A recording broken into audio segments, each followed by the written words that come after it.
Ben, je suis content, évidemment. Hein, ça, je ne peux pas être triste de même de ça. Donc c'est très agréable d'être reconnu par un prix aussi prestigieux pour un travail qui a été fait et qui a été fait avec mon ami, malheureusement décédé, Robert Brandt, avec qui nous avons commencé et achevé d'ailleurs ce travail au début des années 60.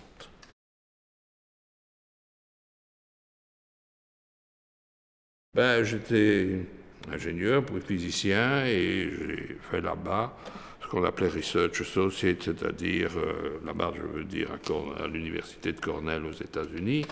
Donc c'est en fait un postdoc que j'ai fait sous la direction et l'invitation de Robert Brandt. Et nous sommes très rapidement vu que nous travaillions très bien ensemble et que de plus nous avions une très forte amitié qui a duré toute sa vie, qui s'est malheureusement terminée en 2011.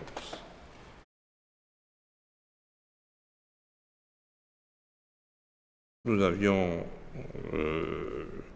inventé, si vous voulez, ce qu'on appelle des bosons,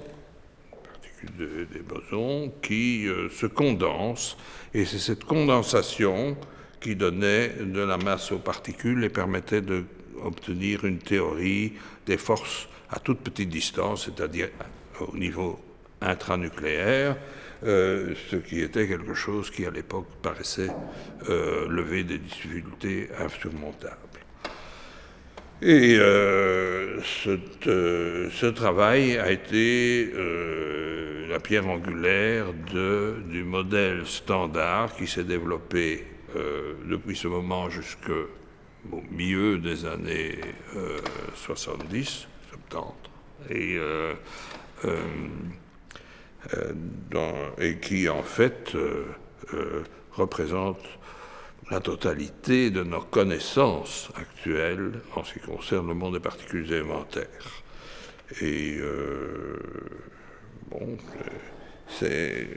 magnifiquement vérifié par l'expérience, sauf une chose, c'est que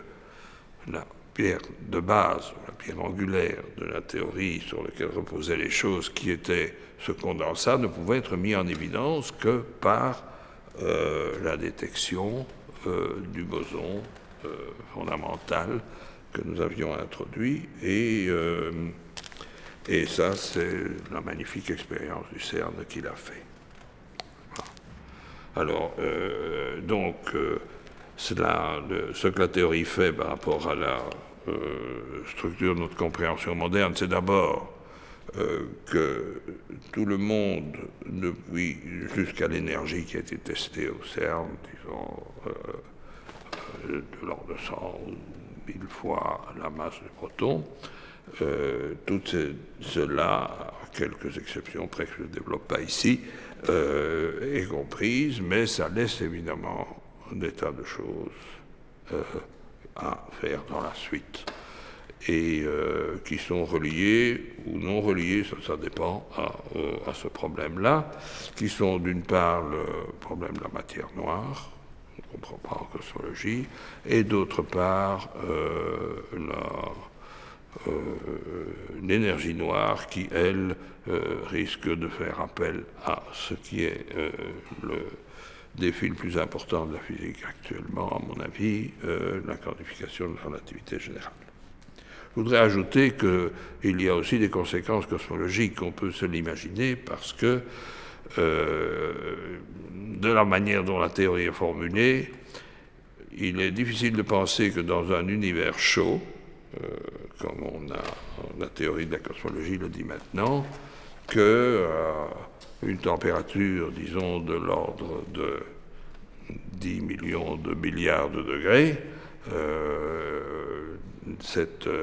ce condensat qui donne tous ces effets se dissout, et donc à ce moment-là, il n'y aurait que des forces à longue portée, il n'y aurait que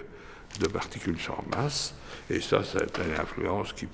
très importante sur notre connaissance de la cosmologie et éventuellement sur l'origine elle-même de notre univers.